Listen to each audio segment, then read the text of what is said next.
temperatures, so certainly in the west we're well above freezing by dawn. But some more heavy rain and strong winds come into western Scotland in the morning.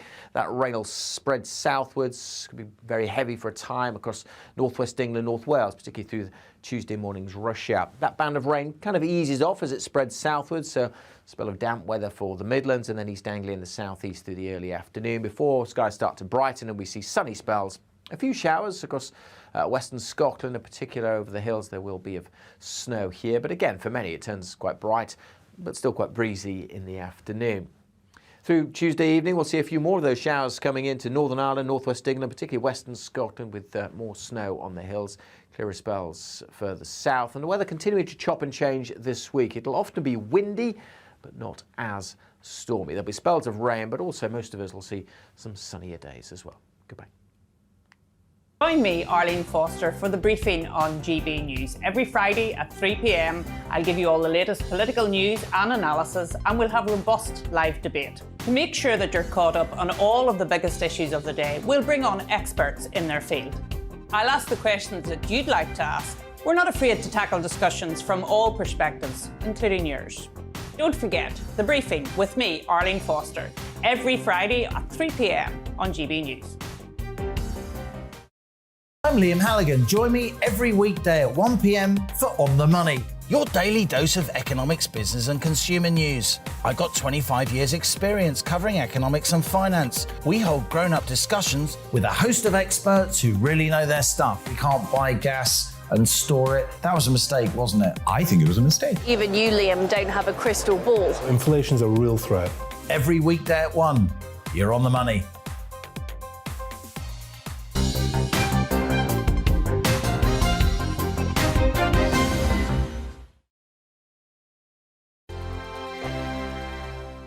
GB News is the UK's home of discussion and debate from all perspectives. To stay up to date on the latest stories, make sure that you subscribe to the GB News channel right here on YouTube. You can watch us live 24/7 across the whole world. You can also check out exclusive content and catch up on previous episodes of your favourite shows. Every day, we ask the questions that you'd ask, so why not add your voice to the conversation in the comments section? Don't forget to subscribe. We are GB News, Britain's news channel. Every night at 11 on GB News, we bring you the next day's stories the day before. Basically like time travel. If it's a big story, we'll cover it, guaranteed. But we'll also have some fun along the way. Big opinions, big laughs. Sometimes big hair. This is Headliners, the paper review show that won't send you to sleep like the others will. 11 p.m, 7 nights a week. Join us.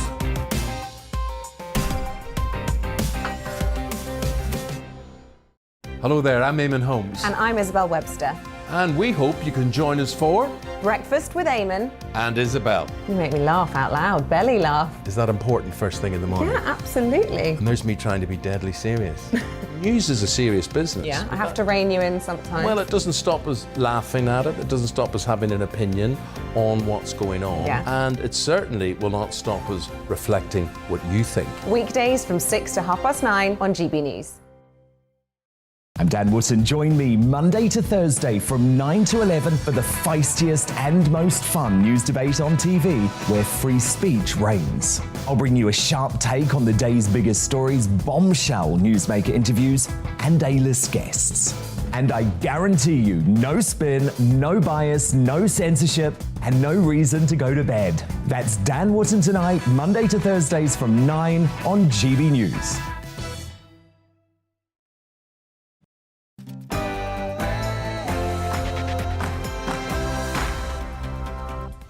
And welcome to a whole new week of On the Money, where we're focused on the UK's cost of living crisis, helping you to beat the squeeze. I'm Liam Halligan, and for the next hour, we'll be talking about heavy weather over the UK. We've had 3 serious storms making landfall over the last week: Dudley, Eunice, and now Storm Franklin. Tens of thousands of households and firms are without power. How will that impact the broader economy and that cost of living hike experienced by you? On the Money, after the GB News headlines with Rosie Wright.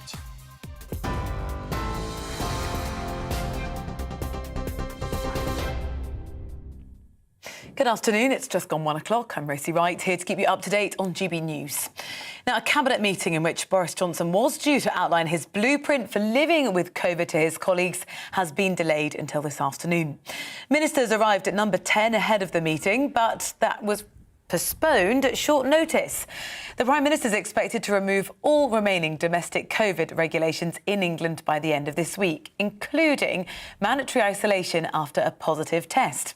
Well, the British Medical Association says that would be an odd decision. Virologist Dr. Chris Smith says even without legal restrictions, people should be encouraged to use common sense. At the end of the day, if you've got gastroenteritis and norovirus, you generally don't go to work. You don't send your kid to nursery. There's no legal framework that says if you do, you're going to get prosecuted. That's what they're removing, the legal framework, but hopefully the learning, the common sense, the ability to make decisions and risk assess that we've actually become pretty good at doing over the course of the pandemic. That remains in play. Union leaders have criticised potential government plans to charge for COVID tests, calling it an act of madness. The TUC is urging the Prime Minister to put public health first ahead of internal party politics. They claim it will disproportionately hit frontline and low-paid workers during a time when the cost of living is on the rise. The Business Minister, Paul Scully, says the £2 billion per month government spending on COVID tests could be better used. In other news now, transport networks across parts of the UK are struggling with further delays as Storm Franklin now hits the country. Yellow weather warnings are in place for England, Wales, Northern Ireland and the west of Scotland. Some train operators have asked passengers not to travel because of the conditions. Environment agencies have also issued hundreds of alerts for flooding across the UK. 32,000 homes are still without power following Storm Eunice over the weekend. The Prime Minister's spokesman says intelligence suggests Russia intends to launch an invasion of Ukraine, and they say that President Putin's plan has already begun. Attempts to find a diplomatic solution do continue, with US President Joe Biden agreeing in principle to talks with Vladimir Putin as long as Russia holds off on an attack. The Kremlin says there are no concrete plans, but both leaders could meet in person or talk on the phone. Samantha de Benden from Chatham House stressed the importance of talks between Russia and the West to try to prevent an accidental war. The real danger that we have here now would be of war starting by accident. What I mean by that is you have these separatists who are not fully controlled by Moscow, who have their own so-called army, who've called for mobilization. If some, for want of a better word, hot-headed commander decides to start provoking Ukraine, which they are doing at the moment, there is shelling taking place. If this goes too far, the Ukrainians might have no other choice but to respond. Australia welcomes tourists back today after nearly 2 years. Vaccinated travellers can travel to the country after some of the world's strictest pandemic measures have been lifted. Australian citizens and international students were allowed to return down under from November last year, but most tourists had to wait. Well, travel editor at the Simon Calder made the trip to Sydney today. He says there were no tourists on his flight and that paperwork might be putting people off visiting. I had to fill in an incredibly complicated form. I had to be double jabbed. I had to take a lateral flow test in the 24 hours before getting on board. Really tough stuff. They desperately need us back. It's a question of whether, having had that big keep out sign for a couple of years, people have kind of forgotten about Australia. There is a new drive to try to help uncover Britain's working class history. Historic England have announced that local communities can apply for grants of up to £25,000 to fund research projects. The aim is to take a look at everyday history in places like our railways, council estates and pubs. The project is the first of a series planned in the next 3 years, exploring the diversity of England's heritage. You're now up to date here on GB News. I'll bring you more as it happens. Now, let's head to Liam for On the Money.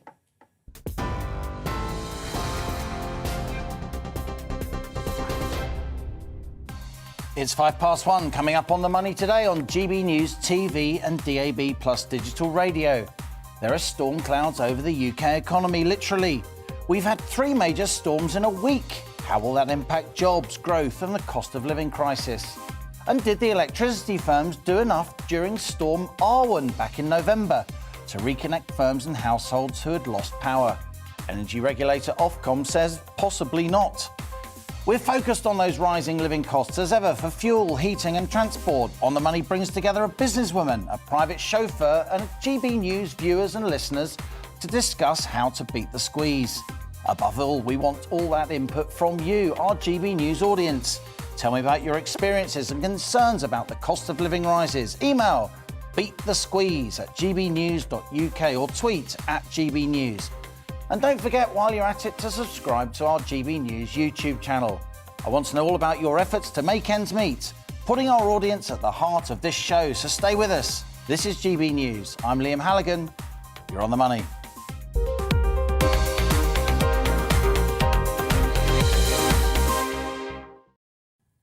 Now, across the UK, many of us are now grappling with Storm Franklin.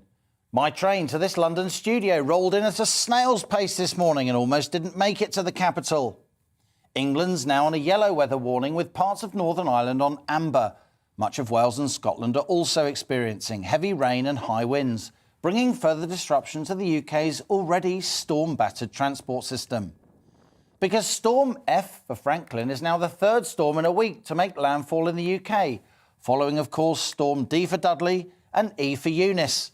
Tens of thousands of homes and businesses across Britain remain without electricity or the internet, on top of ongoing transport chaos, the result of this latest weather triple whammy.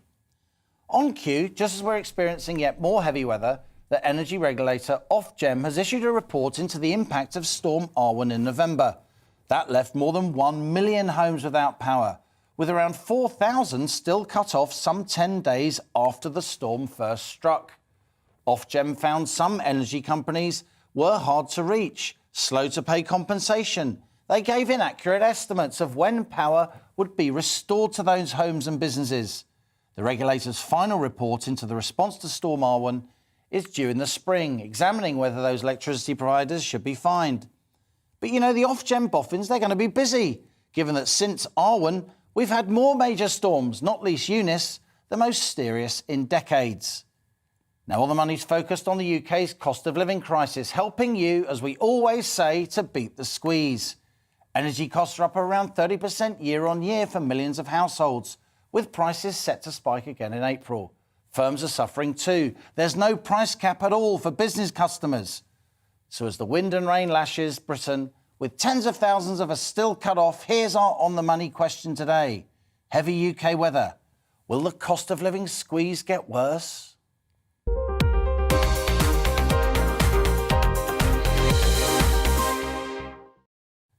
As ever, grown-up discussions on this show with people who know their stuff. Well, welcome to Louise Bamford. She's Managing Director of the Lancashire-based business Accent Language Solutions, affected by the storms. We also have meteorologist Jim Dale from British Weather Services. He joins us. And in the studio, friend of the show, as ever, Miss Blonde Money herself, Helen Thomas. Great to have you with us, Helen. Let's go to you first, Jim. What is the prognosis at the moment for Storm Franklin? Many of our listeners and viewers will just be getting around their heads around Storm Eunice, which they thought was over, and we've been hit by Storm Franklin. How serious do we think this third in this triple whammy of storms is going to be? This is a bit like waiting for the proverbial bus that never arrives, and then you wait. In our case, you wait a couple of 3 months and you get three in a row. Just the way it went, I guess. Franklin is now, thankfully, starting to ebb. It's moving away north Scotland and out into the North Sea. So the winds that it attracted this morning and yesterday, in fact, because that was associated with the squally stuff that we saw at the football match in various places yesterday, they were associated with Franklin as well. So it's been nearly 24 hours of this one, but now it is coming to an end. I will say one thing, it really is, Liam, very good to come on a programme that's business linked, because the weather is so integral to performance and losses and profits right across the board. So much, not just the storm side of things, but every single day. And it's refreshing to for the subject to be actually brought up on a business programme. We thank you, Jim. That's what we try and do here on The Money. I mean, we are really focused on how households are suffering at the hands of rising energy costs. But as we always point out, businesses, they have no cap at all on their energy costs. Ofgem doesn't cover them. Let's talk to you now, Louise Bamford. Thank you so much for coming up on the show. You're based up in Lancashire. Accent Language Solutions is very much an internet-focused company. A lot of your business is online. You have suffered outages. What's been the impact on your business? We've been impacted by all the storms right back to Arwen. We've had outages of power. We've had outages of internet and phone line. Obviously, with the work that we do being online mainly, that's had huge impacts on us, and we've had to relocate at times to local hot desking facilities. Obviously, that has a financial impact for us. But we're lucky in that, this latest storm hasn't affected our internet access. So we are still currently able to trade from our usual offices. Fingers crossed that carries on, Louise. We were recently in Lancashire for GB News North West Week, and while you're not a steel maker, you're not a manufacturer, you're not a really energy intensive firm, you still need that power, don't you? You still need that internet access. A lot of phone masts and other internet infrastructure being knocked out by the wind. This must have cost you quite a lot of money in terms of lessons lost, customers left dissatisfied, because, they're going to blame it on you, aren't they, with the best will in the world, if their services that they provided for online aren't there. Absolutely. As I say, a lot of the work we do is online, particularly post-pandemic. Obviously, we're all working, we can't do our face-to-face interpreting, so we do that online now over Zoom. So if our internet's affected, we can't provide that service or can't do it effectively. We have to either delay, which obviously has an impact on our clients and possibly their clients. And it has a huge impact for us, but also a knock-on effect for our clients as well. Helen Thomas, let's come to you. In the past, we've discussed the impact of heavy weather around the world on the insurance markets, on financial markets more generally. We have seen more storms in recent years, haven't we, for whatever reason. Do you think we're understating the impact of these successive storms, the practical implications, the business implications on the UK economy? Well, I think you're right to highlight it because it has a big macroeconomic impact because there's so many steps to this. There are customers who can't physically get to shops maybe, or even, as we're now hearing, access things online. So you've got the demand side of it and then the supply side. So can the workers get into the factory? Or even to, what we're hearing there. Or into their cosy central London television studio. Well, Almost didn't happen. Exactly. Now, with your pure economics hat on, there tends to be a sense that natural disasters, which you could perhaps qualify this as, you do lose economic activity initially, but then you can sometimes make it up later because there's a rebuild, et cetera, et cetera. But, of course, that's just a classic thing economists will say, all else being equal. All else isn't equal because we've had, as you have been highlighting for some time now, a squeeze that has already been hurting people. So, on top of that, it certainly exacerbates the issue. Let's go back to Jim Dale of the British Weather Service. Jim, I've had a few phone calls and emails from people I know across the renewable energy sector today saying, this is great, the wind turbines are blowing like billy-o, 50% of the electricity that we're currently generating here in the UK is renewable today, given that there are such high winds. I know it's not your specialism, but given that we are having a lot of this heavy weather, it does really bring into focus, doesn't it, the cost of energy for households and firms, particularly if those households and firms are actually cut off, as tens of thousands are now as we speak. The most important thing as far as energy use, energy production, from the year dot to now, is the weather, to be honest with you. It drives us. It's not just the supply of it and what it is. Primarily, it's the demand. And, we need our heat, we need our light, we need all of the things that we take almost for granted. And I think, situations such as the storms we've seen really highlight that kind of thing. I mean, we went through January and it really was a nothing month. I nearly didn't have a job, if that makes sense. And it was so tranquil. So and those wind turbines were not doing nothing at all. So we were turning to gas more and more, and I think the gas prices were going up at the same time. Now we've got not quite an overload, but this is what it's all about. This is what wind energy produces. In other words, it does the act when you get the wind. So whether it's wind power, sea power, wave power, that type of thing, the green energy side of things comes into play simply because the weather and Mother Nature, if you like, are the governors when it comes to the not just energy, many other areas as well, retail and insurance, and the list is endless. To be honest with you, that endless that I wrote the book, Whether or Not, which is all about the impacts of the weather on business and personal life. So it really is, this highlights everything, and it's brought it to the fore. I'm so glad it's done that, because we really need a debate on this particular subject in terms of how we best deal with not just these kind of events, but everyday weather from now on in. Let me just bring Louise Bamford in. We often talk here on The Money about tips for households to deal with energy bills, keeping your heating off at certain times of day, closing doors, only using certain rooms, talking to your energy provider, seeing if you're eligible for benefits. All these things. Businesses, I think we've ignored the impact on businesses. There's no price cap for you at all. What have you done to try and save energy, to try and keep your business running in these difficult times? Obviously, we're all at the mercy of rising energy costs, nature itself, as with the storms, and we've just got to keep trying. Obviously, wear another jumper. Try not to have the heating on quite as much, same as you would do at home. But running a business, we need to use energy perhaps more. We obviously need our electricity on 100% of the time, and that is something that we do have to factor into our business running costs. Well, Louise, stay in touch with us. We like to keep tabs on businesses we feature here on The Money. Let us know how you're getting on up there in Ormskirk in Lancashire. So Louise Bamford from Accent Language Solutions, thanks so much for joining us. Jim Dale from the British Weather Service as well. Thanks for that discussion.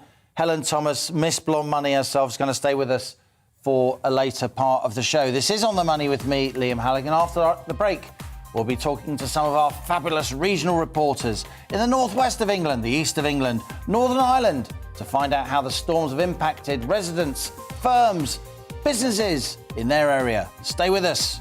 You're On The Money. Hello. Storm Franklin is clearing away, but we do still have a Met Office yellow warning in place until the early afternoon. Still very windy out there, and still the potential for damaging gusts through the late morning, early afternoon. There is that storm system starting to ebb away, and the isobar is just slowly opening out. So the winds will continue to ease through the rest of today, but it's still going to be a very windy day. For many, it'll be bright out there this afternoon. Quite a bit of cloud over the Midlands, East Anglia through the early afternoon. A few showers likely here, but otherwise it is mostly dry and many places seeing sunny spells. But it is still windy. Those winds just continuing to ease down a little bit through the afternoon. Temperature-wise, double digits for many across England and Wales, and even further north, above average across Scotland. But obviously it doesn't feel that mild because it is still very windy. As the winds ease off further, we could see some pockets of frost across northeast Scotland. Turns quite chilly across eastern England overnight with clear skies, but the next set of weather fronts will move in from the west, bringing rain and drizzle, and eventually they'll start to lift the temperatures. So certainly in the west, we're well above freezing by dawn, but some more heavy rain and strong winds coming to western Scotland in the morning. That rain will spread southwards, could be very heavy for a time across northwest England, North Wales, particularly through Tuesday morning's rush hour. That band of rain kind of eases off as it spreads southwards, so a spell of damp weather for the Midlands and then East Anglia in the southeast through the early afternoon before skies start to brighten and we see sunny spells. A few showers across western Scotland, in particular over the hills. There will be of snow here, but again, for many it turns quite bright, but still quite breezy in the afternoon. Through Tuesday evening, we'll see a few more of those showers coming into Northern Ireland, northwest England, particularly western Scotland, with more snow on the hills. Clearer spells further south, and the weather continuing to chop and change this week. It'll often be windy, but not as stormy. There'll be spells of rain, but also most of us will see some sunnier days as well. Goodbye.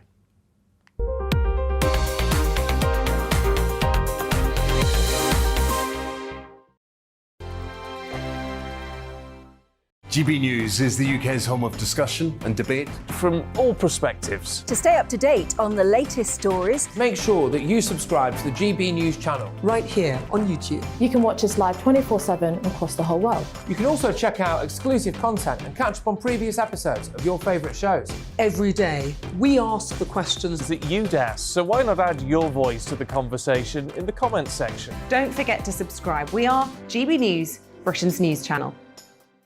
Every night at 11 on GB News, we bring you the next day's stories the day before. Basically like time travel. If it's a big story, we'll cover it, guaranteed. But we'll also have some fun along the way.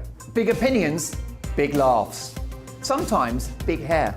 This is Headliners, the paper review show that won't send you to sleep like the others will. 11 p.m, 7 nights a week. Join us.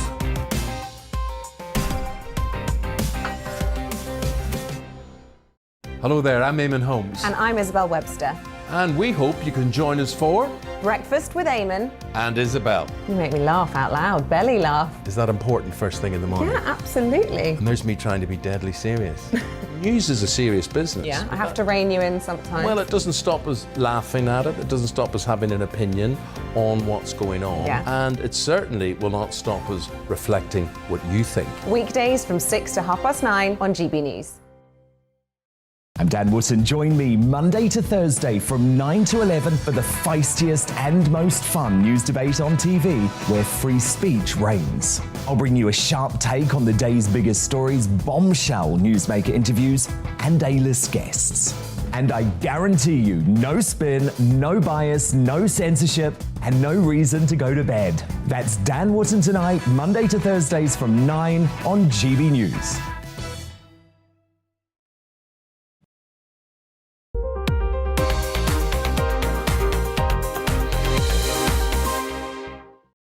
It's 1:22. Welcome back. You're on the money with me, Liam Halligan, on GB News, TV and DAB Plus digital radio. Today, it's all about the stormy weather wreaking havoc across the UK and how that impacts jobs, growth and the cost of living crisis. Let's talk to GB News North West of England reporter Bradley Harris. He's in Didsbury. Bradley, great to have you on the money as ever. You're looking wet, you're looking rain-lashed and wind-burnt. What's going on there in terms of how local people are coping, households and businesses?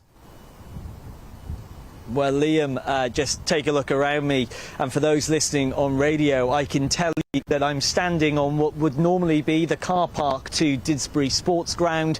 In the background, people would be playing on rugby pitches, sports happening over the weekend just gone by, and people kicking footballs around. No sports happening here today, though, because, of course, Storm Franklin has absolutely battered this part of South Manchester.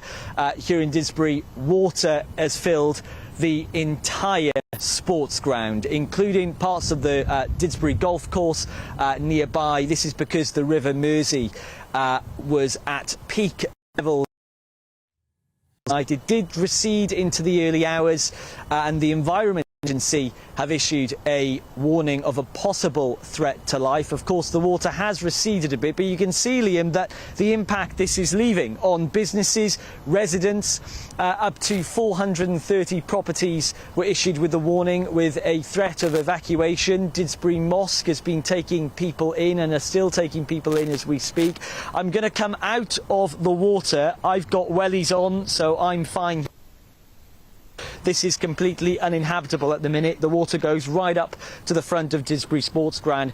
And if we turn round, you can see the driveway up to the sports ground. This fence is completely smashed in by the winds. At the moment, there's still a yellow warning of wind, which has actually come to an end at around about 1 o'clock today. So just as your programme started, but you can see the aftermath.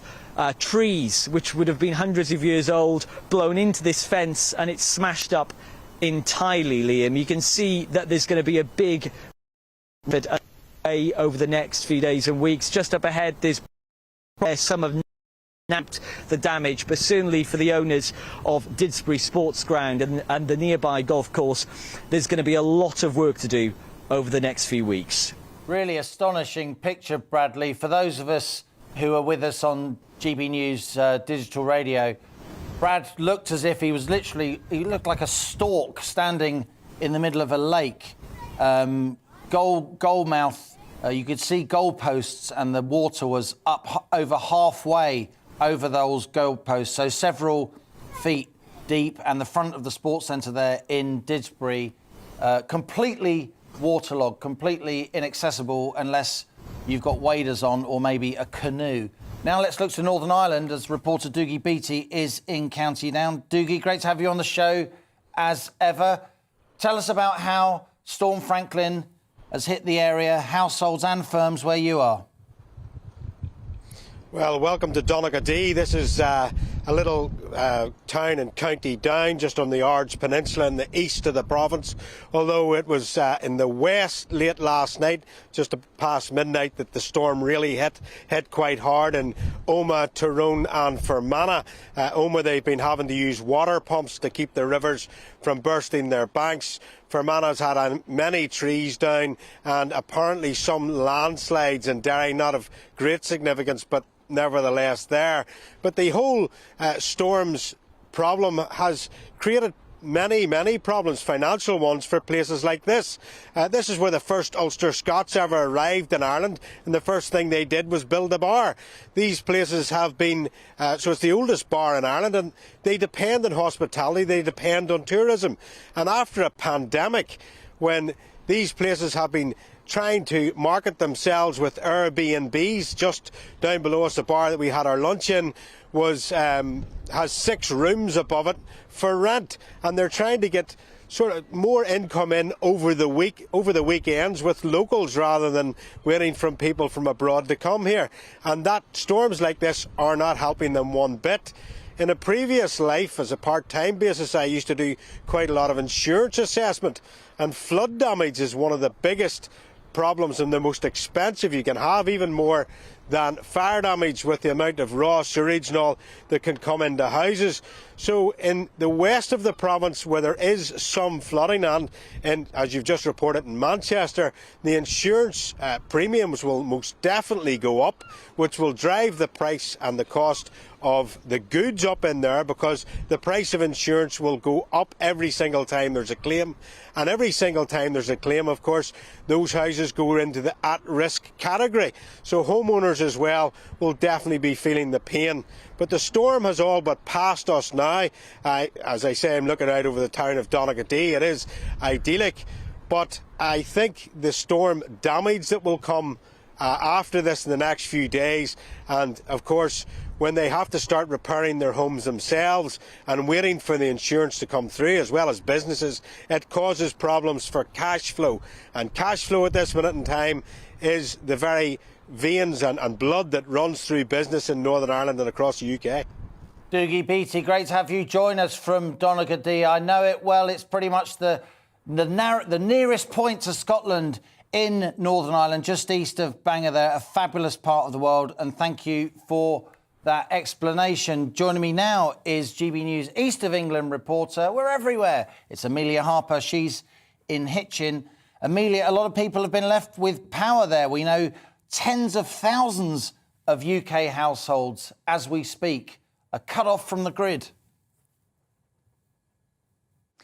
That's right, Liam. Well, after Storm Eunice, 1.35 million people across the UK were left without power today. That number is thought to be 12,000 where I am, or 12,100 in the east and the southeast. So there are about 8,000 actually engineers going out across the UK trying to reconnect people. But let's just take a quick look actually at the damage. And if you're listening on radio, I'll just describe to you what we're seeing here, and this just goes to show what we can see actually in places inland, let alone in coastal areas. We've got a 100-year-old beech tree which has been blown over the last few days, and we can see here that, and if you're listening on radio, you'll be able to understand the scale of these winds, actually, because it's been lifted up not just from the roots, but actually from above the roots. And it just goes to show how much damage that we have seen as a result of these storms today. We had that yellow warning for wind as well.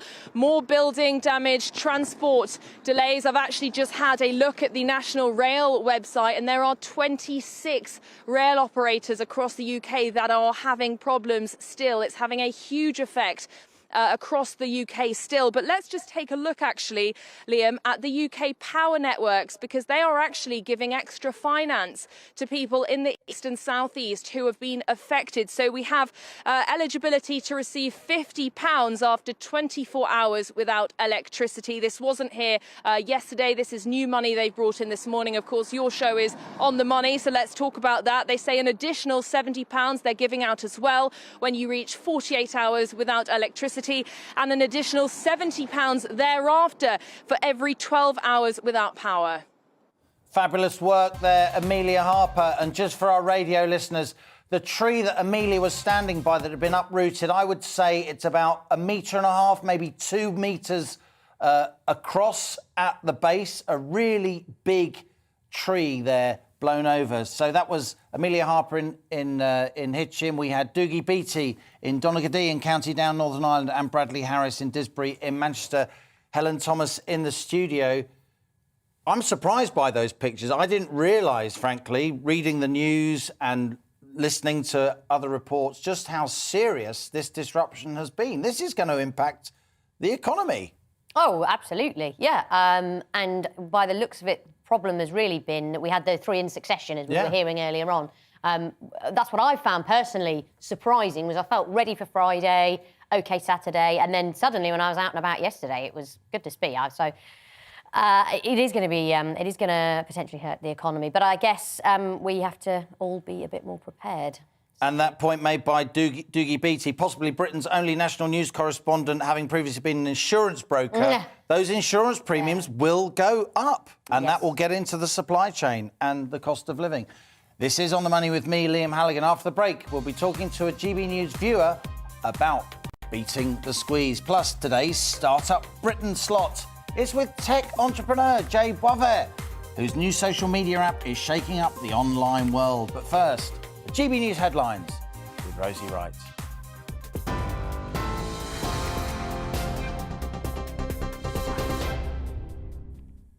It's 1:33. I'm Rosie Wright, here to keep you up to date on GB News. A cabinet meeting in which Boris Johnson was due to outline his blueprint for living with COVID to his colleagues has been delayed until later on this afternoon. Ministers had been seen arriving in Number 10 ahead of the meeting. Well, the Prime Minister was expected to remove all remaining domestic COVID regulations in England by the end of this week. Union leaders have criticised the potential government plan to charge for COVID tests, calling it an act of madness. The TUC is urging the Prime Minister to put public health first. They claim it will disproportionately hit frontline and low-paid workers during a time when the cost of living is on the rise. In other news now, transport networks across parts of the UK are suffering further delays as Storm Franklin hits the country. Yellow weather warnings are in place for England, Wales, Northern Ireland and the west of Scotland. Some train operators have asked passengers not to travel because of the conditions. Environment agencies have also issued hundreds of alerts for flooding across the UK. The Prime Minister's spokesman says intelligence suggests Russia intends to launch an invasion of Ukraine and that President Putin's plan has, in effect, already begun. Downing Street added that a window for diplomacy still remains to prevent war in Europe.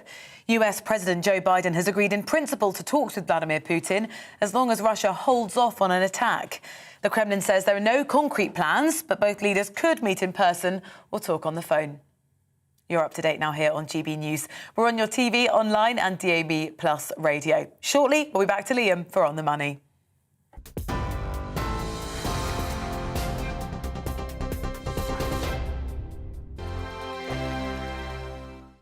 GB News is the UK's home of discussion and debate. From all perspectives. To stay up to date on the latest stories, make sure that you subscribe to the GB News channel right here on YouTube. You can watch us live 24/7 across the whole world. You can also check out exclusive content and catch up on previous episodes of your favourite shows. Every day, we ask the questions that you'd ask, so why not add your voice to the conversation in the comments section? Don't forget to subscribe. We are GB News, Britain's news channel. Every night at 11 on GB News, we bring you the next day's stories the day before. It's basically like time travel. If it's a big story, we'll cover it, guaranteed. But we'll also have some fun along the way. Big opinions, big laughs. Sometimes big hair. This is Headliners, the paper review show that won't send you to sleep like the others will. 11 p.m, 7 nights a week. Join us.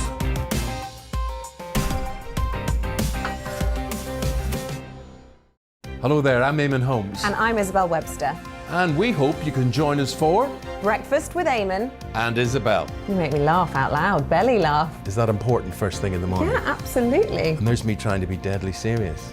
News is a serious business. Yeah, I have to rein you in sometimes. Well, it doesn't stop us laughing at it. It doesn't stop us having an opinion on what's going on. Yeah. And it certainly will not stop us reflecting what you think. Weekdays from 6 to 9:30 on GB News. I'm Dan Wootton. Join me Monday to Thursday from 9 to 11 for the feistiest and most fun news debate on TV, where free speech reigns. I'll bring you a sharp take on the day's biggest stories, bombshell newsmaker interviews, and A-list guests. And I guarantee you, no spin, no bias, no censorship, and no reason to go to bed. That's Dan Wootton tonight, Monday to Thursdays from 9 on GB News.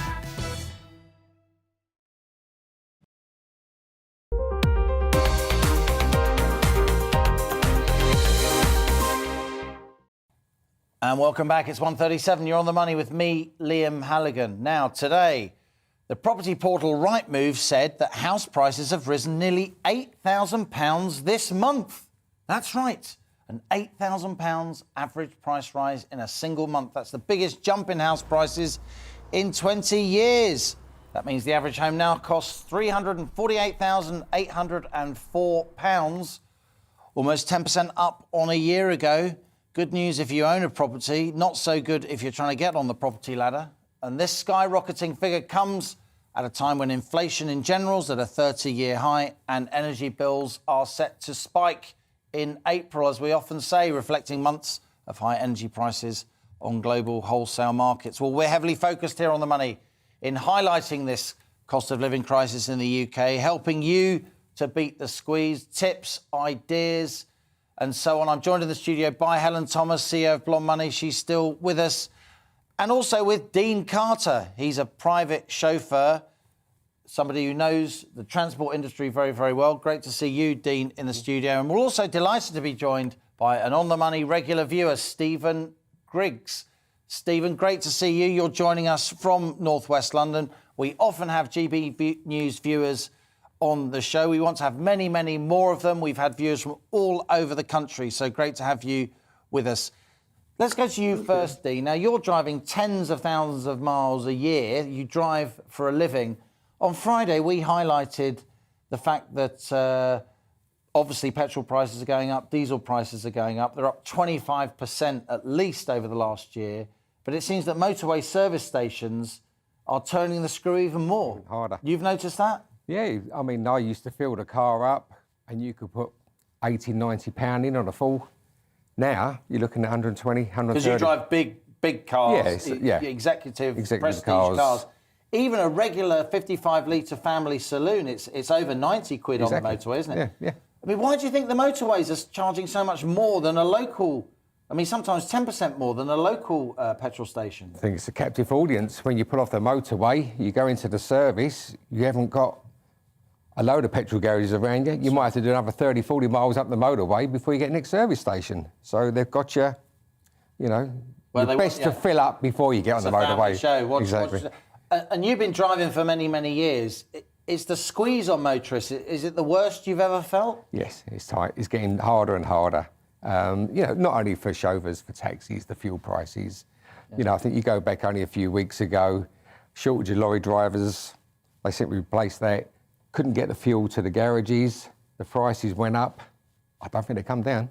We're going to ask you about electric cars in a moment, because I know you're under pressure to buy an electric car. They're obviously massively expensive and not so good on the second-hand market, according to people I've spoken to. Let's just turn to Stephen Griggs. Stephen, great to have you on the show. We're so glad you're a fan of On the Money. Tell us about your household fuel bills, how they've gone up over the last 12 months or so, and how you're viewing the prospect of the fact that with this Ofgem energy price cap being lifted, that taking effect in April, we're looking at 50-odd% increases in household energy bills across the board from where they already are. Well, I was quite pleased last week because my energy company wrote to me and said my monthly direct debit will be going down, not up. So, but then I got bad news over the weekend. They're now telling me it's going to double. Wow. So you've got a nice thick shirt on there, Stephen, and you've got a decent pullover on. What steps are you taking, and what advice can you give to fellow On the Money viewers about how you try and keep your energy bills, I know they concern you, as low as they can possibly be? Well, I have to say it's a little bit easier for me because I live on my own, so I can, it's easier for me to make changes. But basically, it's no great hardship to just heat the room that you happen to be in at the time.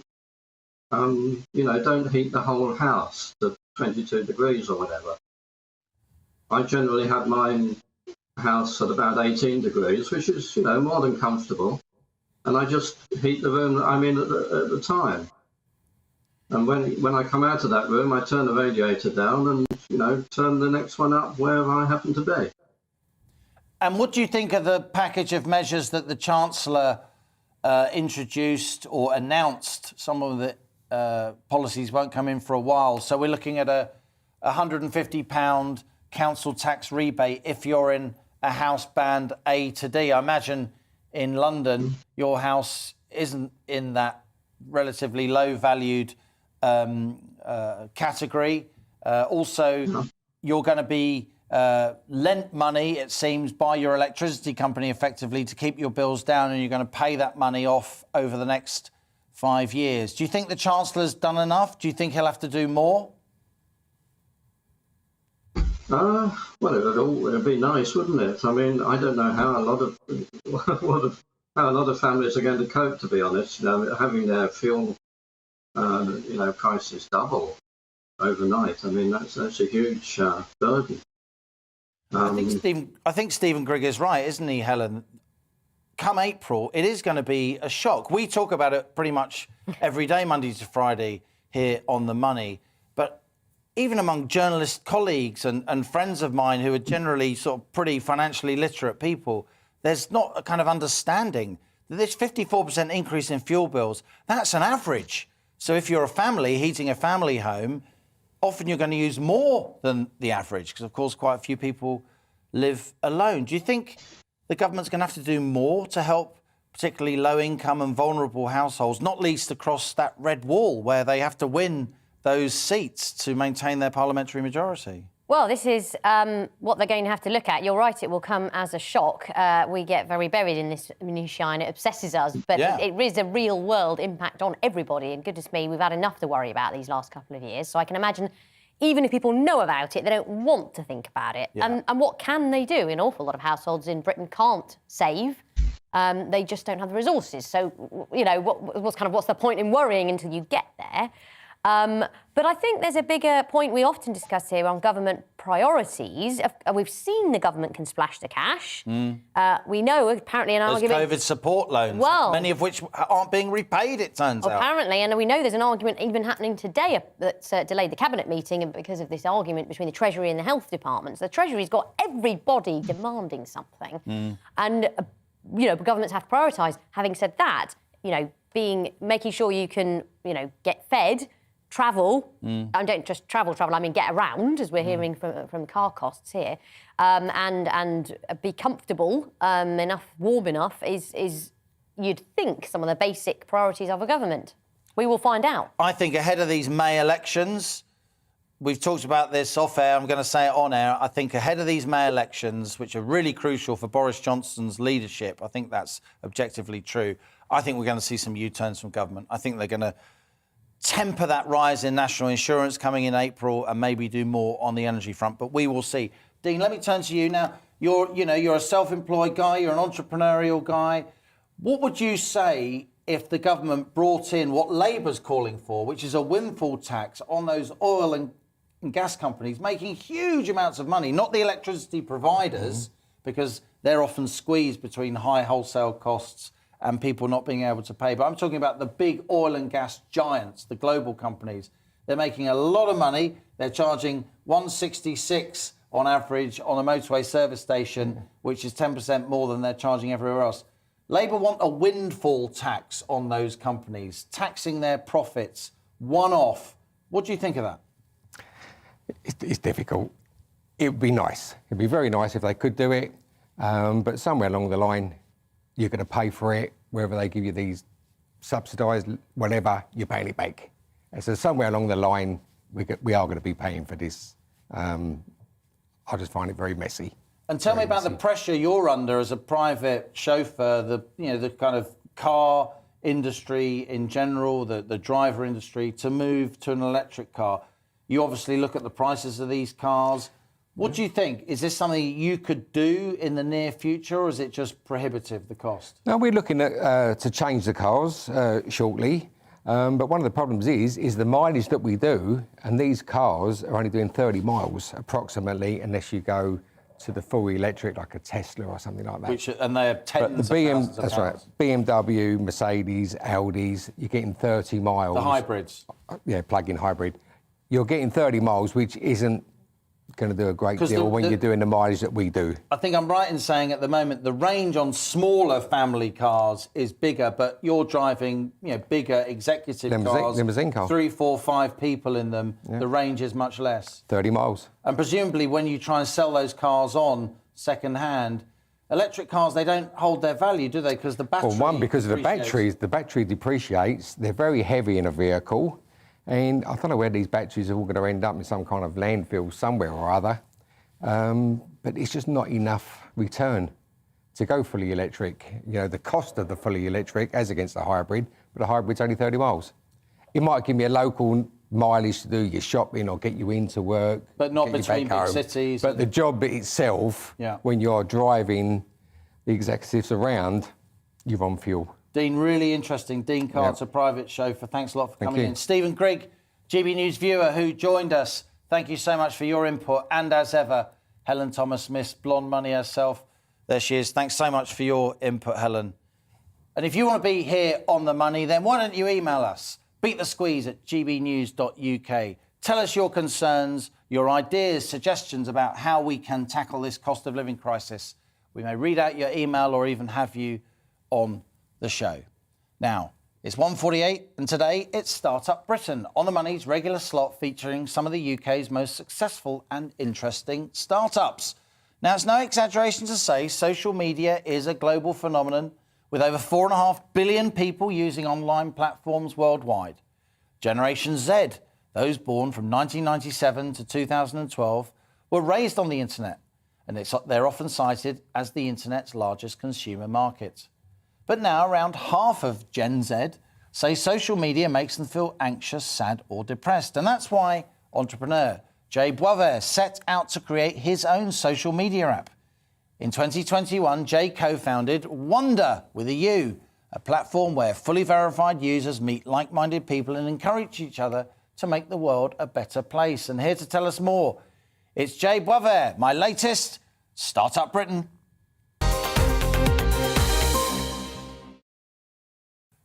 Now, Jay, great to have you with us. You were meant to be with us in the studio sitting next to me, but I just about managed to get here on our storm-swept transport system, and you came unstuck. So it's fabulous that you're able to join us remotely. Tell us why you started Wonder. I started Wonder, if I'm completely honest. I've got young children, and the current landscape for social media at present doesn't make me comfortable to have my children on those platforms. Completely unverified. And I almost saw it as sort of allowing your children to sit in a room full of strangers. So we sort of set about trying to come up with a social media platform that we would be happy for our children to be on. And what we've come up with is exactly that. It's a fully verified social media platform that also houses a mechanism to do good. So obviously with the verification side of the platform, we aim to eradicate, not completely eradicate, because I think that's impossible, but bullying, trolling, racism, and other behaviours that aren't sort of too great. So we've built Wonder with purpose in mind. So the platform itself also has an in-app wallet, which means the users can convert currency into coins. It's not crypto, but into coins, and those coins are worth 10p each. And then throughout the platform, you'll see projects and charities around the world that you can donate to at the touch of a button. A lot of the research that we did throughout building this platform showed that the reason giving had been hit so hard over the last 10 years is purely through transparency and ease. And I think with this generation coming through now, you just mentioned there, Gen Z, they want things at the touch of a button, they want things made easy, and they want to be able to see the change they're making. So that's what we've built. And it just so happens that it goes, we've had the app back today and we're just about to go into testing. So it's exciting times. Very, very interesting. So what you're trying to tackle various issues that you've seen and experienced as a parent watching your kids use social media. I must say, our views are completely aligned watching my kids on social media as well. And you're trying to use a platform where people are verified to use it, so parents know there's an element of safety, but also bringing into the use of that platform some kind of altruism, a giving instinct that lots of Gen Zers have. It seems to me as if you're really trying to hit a sweet spot there of what makes Gen Z happy, those born, as we said, between 1997 and 2012, and also their parents happy as well. Absolutely. And one of the key things for us is bringing companies and brands into the picture. So, what we're trying to do is create or, offer the insatiable appetite people have for social media, but bring purpose into that. So, for example, if you were to put £10 into our platform, that full £10 would go to the cause. But also the way we've built our business model is that we share our turnover, not our profit, our turnover with our users. So for every pound we make, 50p will go back into the platform in the form of coins for the users to go out and to sort of give to what they want to give to. It might be wildlife, it might be environmental projects or mental illness, whatever those projects are. We're just harnessing those budgets from these big marketing brands. So you can buy coins, you can be gifted coins, or you'll just be given coins by being on the platform because of the way we've set the business up. Jay, people watching us on television and even people listening on the radio, they can see and perhaps hear you're not a nerdy guy. You come across as a very down-to-earth guy. You don't look like a boffin, if I may say so, with all respect. How hard is it to start a social media app, to build a platform? Because to many of us, it sounds a formidable thing to have to do.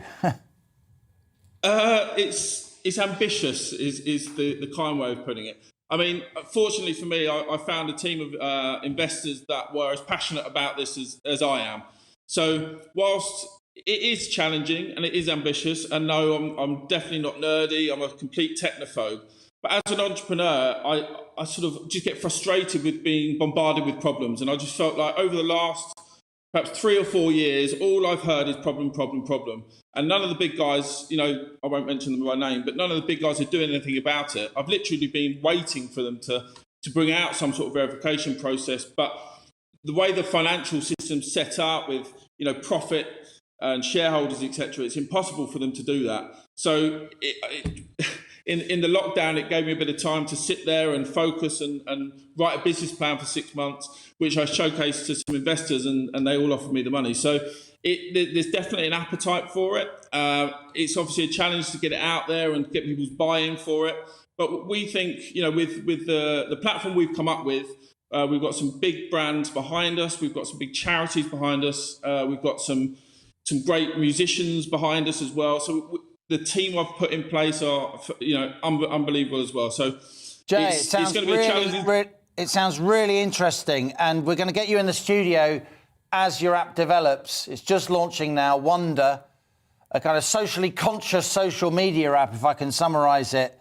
It's really good to talk to you. I'm sorry the train scuppered you as they almost scuppered me today, but great to have you on the show. Thanks for your time. Jay Bover there, the CEO and founder of Wonder. Just before we finish the show, let's bring in some of your views. Alan, I've just ordered 1,000 litres of domestic fuel oil at a staggering cost of £670, which I hope will heat my home for 6 months. Susan says, please, I'm trying to find out how I can access the £150 fuel help. I'm exempt from paying council tax because of low income. I'm on a guaranteed pension credit as I'm on low income. I already get the warm home discount, but I feel I should not lose out on the £150 help. My advice, talk to the Citizens Advice Bureau. They're always excellent. Keep your emails coming. gbviews@gbnews.uk. That's all we've got time for. Thanks for joining me. Back tomorrow. I'm Liam Halligan. This is GB News. And that was On the Money. Hello. Storm Franklin is clearing away, but we do still have a Met Office yellow warning in place until the early afternoon. Still very windy out there and still the potential for damaging gusts through the late morning, early afternoon. There is that storm system starting to ebb away and the isobar is just slowly opening out. So the winds will continue to ease through the rest of today, but it's still going to be a very windy day. For many, it'll be bright out there this afternoon. Quite a bit of cloud over the Midlands, East Anglia through the early afternoon. A few showers likely here, but otherwise it is mostly dry and many places seeing sunny spells. But it is still windy. Those winds just continuing to ease down a little bit through the afternoon. Temperature-wise, double digits for many across England and Wales, and even further north, above average across Scotland. But obviously it doesn't feel that mild because it is still very windy. As the winds ease off further, we could see some pockets of frost across northeast Scotland. Turns quite chilly across eastern England overnight with clear skies, but the next set of weather fronts will move in from the west, bringing rain and drizzle, and eventually they'll start to lift the temperatures. So certainly in the west, we're well above freezing by dawn, but some more heavy rain and strong winds come into western Scotland in the morning. That rain will spread southwards, could be very heavy for a time across northwest England, North Wales, particularly through Tuesday morning's rush hour. That band